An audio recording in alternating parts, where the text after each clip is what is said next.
All right, gang. The government is shut down, which means I ain't getting paid. Let's talk about some football while I wait for Ghost of Yote to come out, yeah? Winning has always been in his DNA. Loyalty got royalty inside my DNA. Cocaine quarter piece got war and peace inside my DNA. And we will get started with what I think is going to be a banger of a game. A lot of people are writing it off. Okay, I don't know who Mac Jones is going to throw the ball to. Yes, Matt Stafford and Puka Nacua had one of the best quarterback wide receiver games in recent history. Yes, the Rams defensive line is one of the best defensive units in the league. Yes, Sean McVay is one of the best defensive coaches in the league. Okay, it's not looking ideal for 49ers and 49ers fans everywhere. Let's go over the injury report real quick. It's mostly receivers. Jordan Watkins, receiver, out. Ricky Pearsall, receiver, out. Jawan Jennings, receiver, out. Brock Purdy, quarterback, out. It's looking grim. It's looking grim over there in San Francisco. And it's a home game for LA. The Rams fans have kind of been showing up lately. Weird. But there is a slight modicum of hope, because for some reason the Niners tend to play the Rams and the Raiders for some reason incredibly well. They got that California connection and they always find a way to keep it competitive. I do think the Rams are going to win this one. I think Matt Stafford's kind of found a second wind, and the 49ers defense with Nick Bosa being out, brother, not looking too hot. They also got Malik Mustafa, the safety. He's out too until I think, what's it say? Yeah, Shanahan says week 6. So they're kind of running thin on defense. Fred Warner can't do it all, man. Yeah, he's a Hall of Famer, but brother, he can't run the whole defense by himself. He can try. He sure can try, but I don't think it's going to work out in their favor this time. I'm going to take the Rams to win this one, but it is going to be a competitive game. Don't let any of the haters tell you that just because there's no wide receivers left, that it's not going to be competitive. Look for CMC to do his thing. Look for Mac Jones to finally pull it out of his butt somehow and do his thing. They'll figure something out, all right? Shanahan has still got the ticker, okay? He'll figure something out. Don't doom and gloom. It's going to be a good Thursday night game. Al Michaels going to throw back a couple brewskis and be calling the shots again. It's going to be a good time. Let's get on to Sunday morning football. We got the Vikings, who stayed overseas, welcoming in the Browns. Sleeper advantage for the Vikings, them staying overseas. They don't got to deal with the jet lag. They don't got to deal with the travel. Actually, a pro gamer move by the league for deciding just to keep a team over there during the international series. So yeah, the Vikings are going to be playing the Browns. Dillon Gabriel's first game. Joe Flacco is out. Dillon Gabriel is in. Shadur Sanders is nowhere to be found. I don't know, man. Quinshon Judkins been running people over. Jerry Jeudy is hungry for the football, but I think Carson Wentz and Justin Jefferson are finally starting to get on that same page. And Jordan Mason back there, he's ready to knock someone's block off too. If they can get past Myles Garrett and get into the secondary, it's going to be a long day for Cleveland. But Carson Wentz isn't that mobile. I think Myles Garrett can penetrate that offensive line if he gets enough reps against the same guy. They're going to have to rotate guys. They're going to have to double team him, do stunts, do different types of protections just to get him covered. Because if they leave him one-on-one with somebody who he's comfortable with, Carson Wentz is going down. Ooh, I see he's questionable on the injury report. Hold on a second. Let me investigate. I did not see that before I started talking my shit. Did not practice Wednesday, but it's looking like he's going to be a game time decision. Let's go ahead and give it the benefit of the doubt, because the Browns without Myles Garrett, that's JV. That's junior varsity, honey. We can't be doing all that. Kind of surprising that Jettas only has 1 touchdown on the year. You'd figure he'd have more than that. Jesus. Yeah, we got to get Jettas the ball. We got to scheme him open somehow. But yeah. I am going to take the Vikings in what I think might be a defensive slugfest, but I'll take them over there since they got the advantage of not having to be jet lagged and everything. There'll be Sunday morning football, be good for the fans over there in England. Let's get on to the next slate of games. All right, this game could end up being pretty dang good if Jackson Dart rides the momentum. Unfortunately, I do think Cam Scatterboo is going to be able to carry the load, because Malik Neighbors is not going to be the offensive weapon he was ready to be over there with him being on IR. Torn ACL, you hate to see it. He was one of my favorite young receivers in the league. I had him being top 3, if not top 1 in the next couple of years if he kept up his offensive production and finally got himself a quarterback, which is looking like he did. It'd be really, really cool if Jalen Hyatt could show up to work ready to work. I don't know what happened. The transition from him in college to how he is in the NFL. He was supposed to be one of the best deep threat guys. I remember that Tennessee versus Alabama game in 2022 because I was deployed to Poland in the middle of the woods, huddled around an iPhone in a tent with a bunch of stinky dudes looking across the border at Ukraine, daring the war to spill over, and we were watching this game. And Jalen Hyatt was an absolute lethal weapon. Him and Hendon Hooker, oh my goodness. You thought both those guys are going to be electric in the league. I need Jalen Hyatt to just show a modicum of the same energy he produced on that field in 2022, and I need it to manifest at some point this year. Jalen Hyatt has the opportunity to get on the field now to start putting out starter tape. With Malik Neighbors being down, Darius Slayton's got to get worked back in. Wan'Dale Robinson, you know, he's going to try to do his thing. Jackson Dart needs a number one. With Malik Neighbors being out, his number one right now is Cam Scatterbo until he can establish himself with one of these other guys. Fortunately, you get to go against the Saints to try to find it. You get a little more wiggle room this time because the Saints defense, while they're by no means a slouch, it's way easier than what you're going to be dealing with against the Chargers last week. Okay, identify your coverages, shift your offensive line around, and you should be good to go. For the Saints, Carl Granderson is actually doing pretty good. He has, 4.5 sacks, and Demario Davis leads the team in tackles with 38. Their defense is not bad at all. If they can get in the backfield and get Jackson Dart under pressure, not designed, because some of these plays where you pressure him will be designed. You have to get spontaneous pressure. You can make him make mistakes. He didn't throw for a lot against the Chargers. If you fluster Jackson Dart, you have a chance. Spencer Rattler's having me eating crow. He put up, he has 765 yards, 5 touchdowns, and an interception. That's better than anything the Giants have fielded this year. If him and Chris Olave can keep doing their thing, and my main thing with Spencer Rattler, no more hospital balls, brother. If you keep throwing floaters, Spencer, you're gonna get Olave killed, and you're gonna make Alvin Kamara retire early. But he seems to have kind of toned that down a little bit, at least back from week 1 when he got smoked by Will Johnson and the Cardinals. This should be a good game. It's actually not broadcasted a lot everywhere, but if you can catch it wherever you're at, try to watch it. I like Jackson Dart. I think he's doing good. He's going to have himself another game to ride the momentum against the Saints, but it is in New Orleans. That stadium is loud. Those Saints fans are desperate for a win. Kellen Moore has to get a win at some point. If they can shut down Jackson Dart's momentum, that might be the win they need to steal that momentum and carry it forward themselves. I don't want to see a league full of losers. I like everyone to win, so I'm hoping for a good game. I'll probably give it to the Giants just because I'm such a huge Jackson Dart guy, but I won't be surprised if the Saints win it all. Let's get to the next game. And it just feels so wrong to call this a game of losers, but both teams are 1-3. Both teams, by definition, have lost more than they've won. The Houston Texans at the Baltimore Ravens. And we don't know if Lamar's going to be good to go. I am not a doctor, but if any of y'all have seen The Longest Yard and you saw what Adam Sandler pulled toward the end of that movie, I was kind of getting the same vibes from Lamar Jackson. If you can go. Don't woe is me, the game is over. I'm not calling into question his moral character or anything. I'm not saying he was faking it, but hey, if you can if there's more to give for your team, you're expected to give it. You're not expected to pull back for yourself. You're expected to put it all out on the field, leave it all out on the field. Lamar's playing great, 10 touchdowns to 1 interception. He's playing great football. And if he doesn't go, I don't think Cooper Rush can carry him past the Texans defense, right?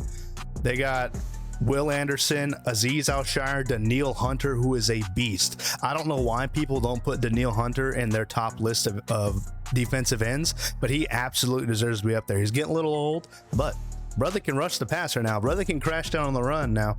Also, the Ravens defense is getting kind of beat up. Madubuike out for the year, apparently. Roquan Smith is injured. He's doubtful, and he's also not playing up to his standard of play. Kyle Hamilton, questionable. Chidobe Awuzie, questionable. Nate Wiggins, questionable. Kyle Van Noy, questionable. The Ravens are 8 up on defense with injuries. That sucks. I'm actually going to give this one to the Texans. I'm going to give it to the Texans. They put belt to, I mean, it's the Titans, but 26-0. Shutting out a professional football team is still something to hang your hat on, all right? It should be a close game, though. And I hate seeing Lamar lose. I hate seeing that team lose. It'd be really cool if Derrick Henry could get going like he did against the Bills, but I don't know. If Cooper Rush is back there, I don't know what they're going to do, man. I think the Texans will absolutely destroy them with Cooper Rush back there. If Lamar's good to go and Lamar plays, I think the Ravens got an absolute decent shot at winning. But if not, I'm going to give it to the Texans, man. Let's get on to the next game. I don't like being all doomy and gloomy. This is a game I'm going to be watching. Denver Broncos at the Philadelphia Eagles. If anyone can throw off this team, it's Sean Payton and his defense, and his reigning Defensive Player of the Year, Pat Surtain. Bo Nix, he's aired it out. 7 touchdowns, 4 interceptions. He don't care who catches it. Someone's going to catch it. All right, Jesus Christ. J.K. Dobbins is kind of having a career resurgence too. 323 yards for 3 touchdowns. I was telling my buddies the other day, when's the last time y'all saw Cortland Sutton catch a ball in stride? Why does every single catch have to be a jump ball? Brother, you don't got to get air. You can catch it with your feet on the ground. It's okay, but he catches it. That's all that matters. He's their leading receiver with 266 yards. You love to see it. Meanwhile, the Eagles offense, Jalen Hurts, he is absolutely captaining that offense. Saquon Barkley kind of having a quiet year. Don't be surprised if PS2 shuts down the pass game. This might be a Saquon Barkley sleeper game. He might rush for 200 on their forehead, especially at home, and they try to lock down AJ Brown. Look for Devontae Smith, look for Saquon Barkley, and look for Dallas Goedert. Dallas Goedert had a great game against the Buccaneers. He got himself a little shovel pass touchdown. He was everywhere. And then I just highlighted Quintanamo Bay on the Eagles defense. Him, Cooper DeJean, Reed Blankenship, that whole secondary is lights out. And then you still got Zach Bond, and then you still got the young guys up front on the defensive line. I think the Eagles' strength, as much as they are talented on offense, their strength is their defense. They have absolute all-pro level players at every level of the defense. Oh, and they're riding the momentum. They just knocked off Tampa Bay, who is got the guy that's on the short list for being MVP this year in Baker Mayfield. They got the guy who is absolutely more than likely going to win Offensive Rookie of the Year in Emeka Egbuka. They had a really, really big test against Tampa Bay last week, and they passed the test. The Broncos are 2-2. Tampa Bay was undefeated. And this game is at home in the Link. I'm going to take the Eagles to win this one, but best believe the Denver Broncos are going to put up a fight. Bo Nix is going to put up a fight. Look for this game to be high scoring, but still full of defensive highlights. There's going to be people rushing the passer. There's going to be TFLs. There's going to be picks. There's going to be picks this game 100%. I'm not a betting man. What's the over under on picks? If it's more than 3, take the over. There's going to be at least 3 picks between both of these teams. Let's get on to the next game. The Dallas Cowboys versus the New York Mets. I mean the New York Jets. Who cares? They're the same level of offensive production. Dak Prescott had one of the best games of his career against the Packers when they tied 40-40. Javonte Williams is absolutely a top-tier bell cow running back in this league. George Pickens has probably the best set of hands I've seen on a receiver in a long time.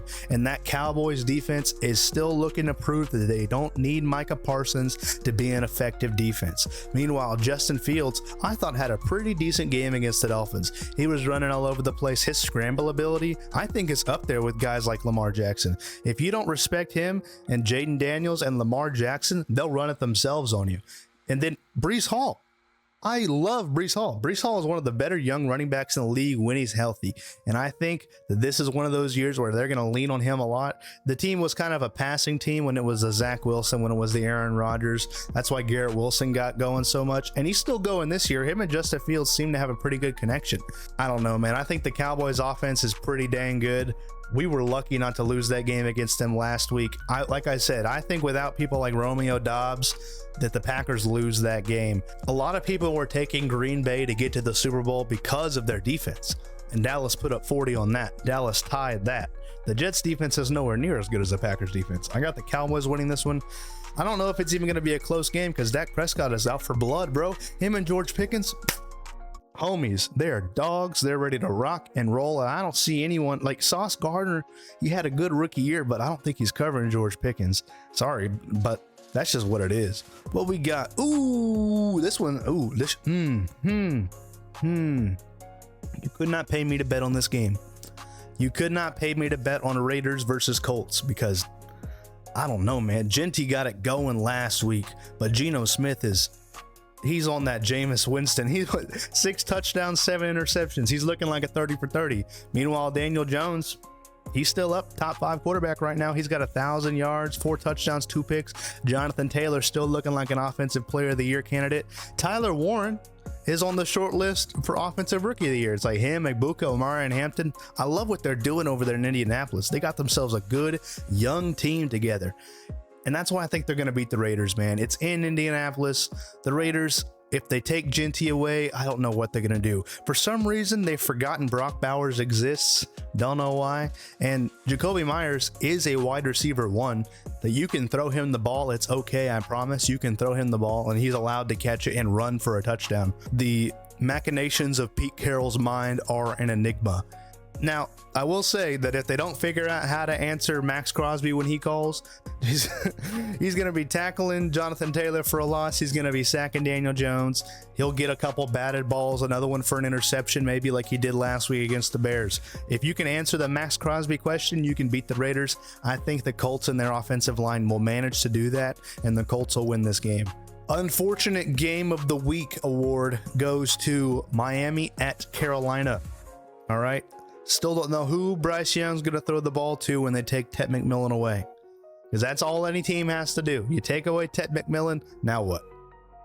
Chuba Hubbard, who's questionable on the injury report? Who else you going to throw it to?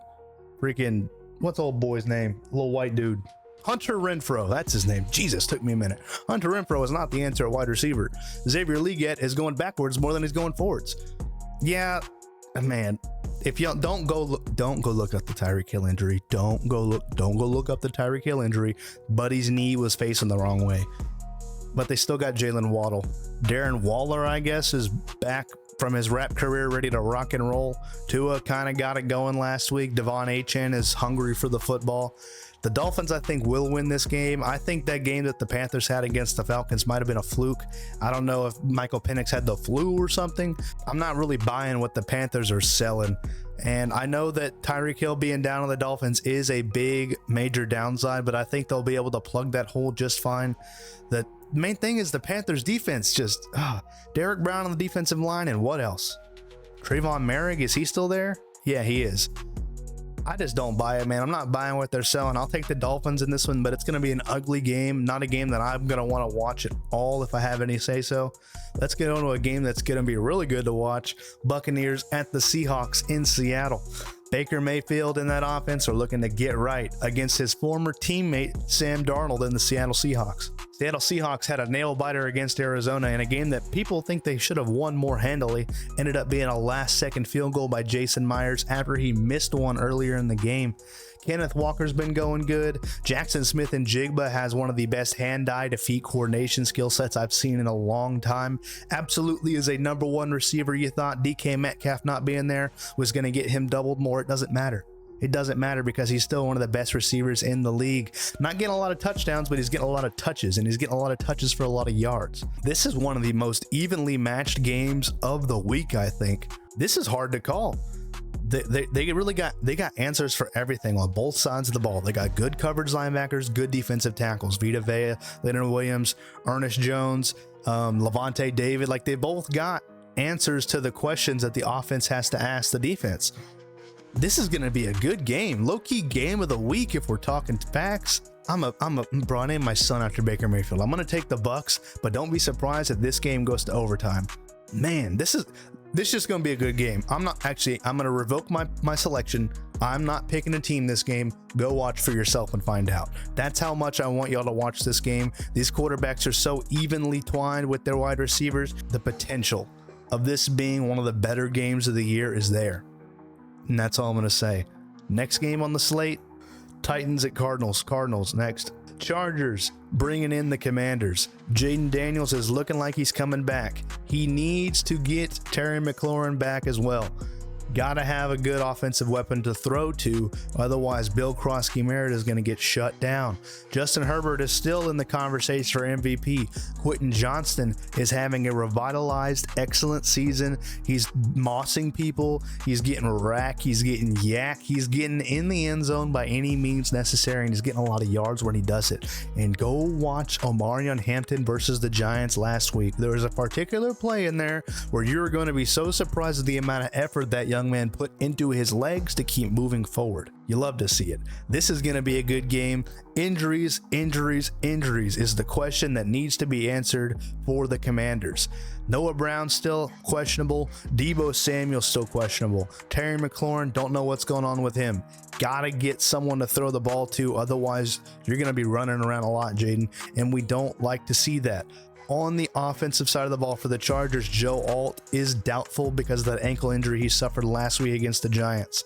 That leaves room for the Commanders to strike in between the plates of the armor. Once Joe Alt's one of the best offensive tackles in the league.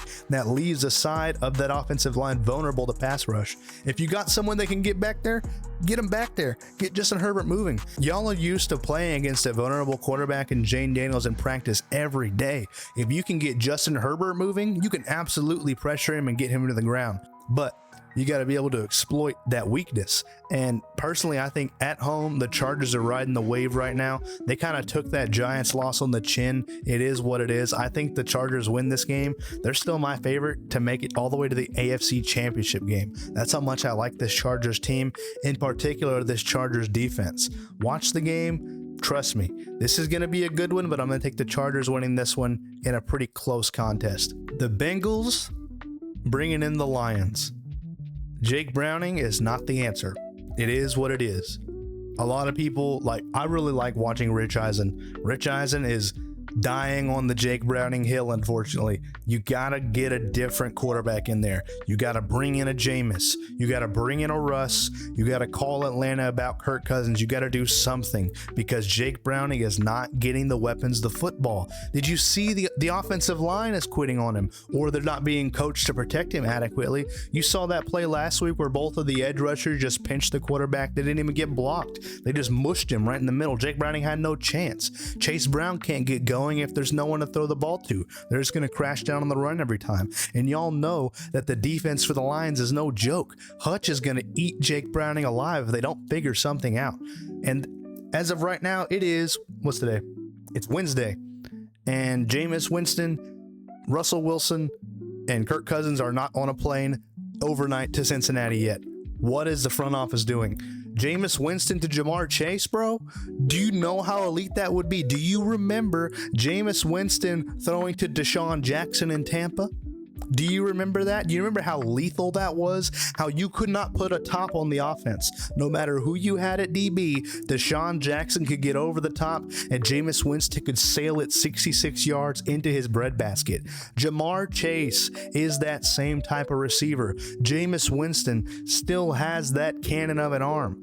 Y'all need to do something at the quarterback position to have a chance of winning any game. Y'all aren't winning this game. The Detroit Lions are just too good. I know I have to play them twice a year with my favorite team, the Packers, and then usually got to look at playing them in the playoffs too. They're that good. Jared Goff is going to spin it. Jahmyr Gibbs is going to spin it. Amon-Ra St. Brown is thinking he's the main character, and I don't see any arguments saying that he's not. He runs this. You heard him the other day. He runs it.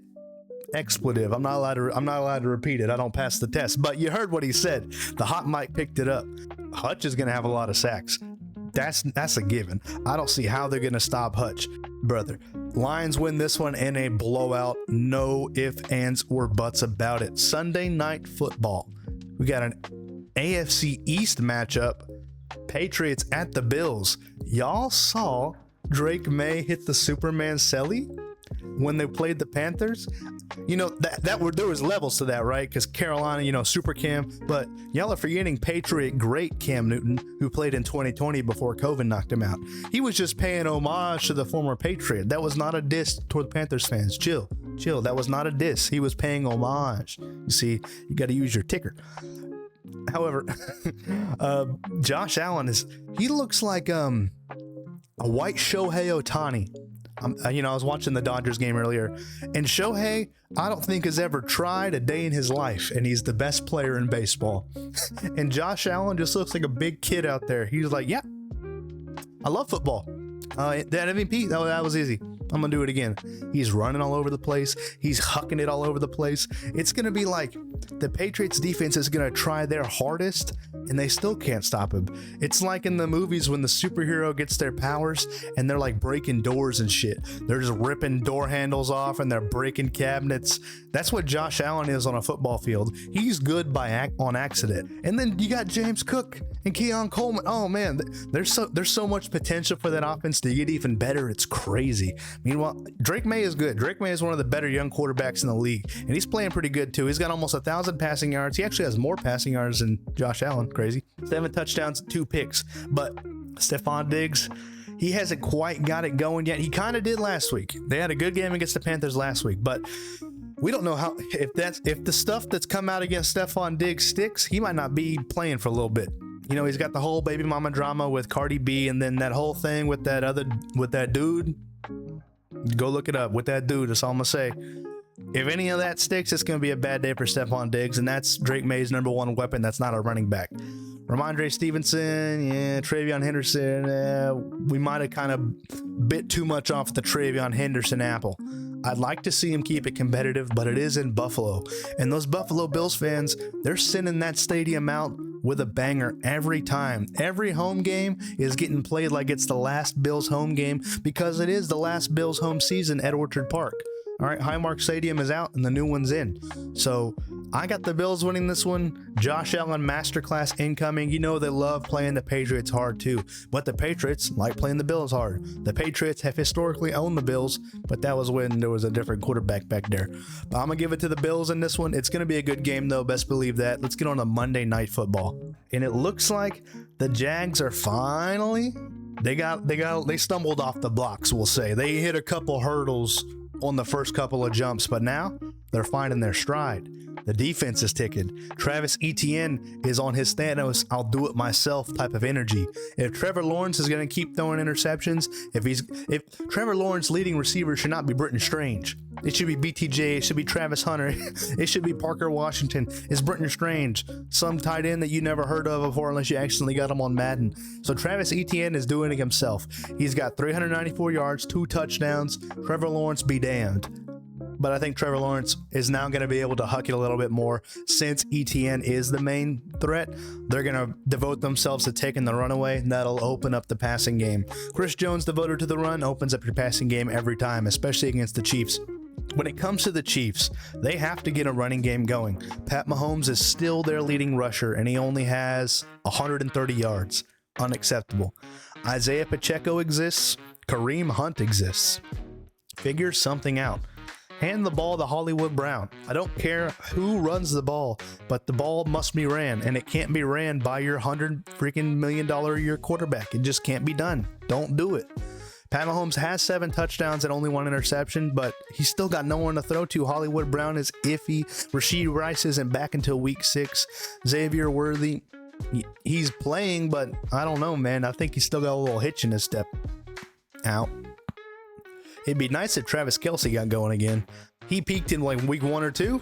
This needs to be a roller coaster, all right? This can't be one hill all the way down.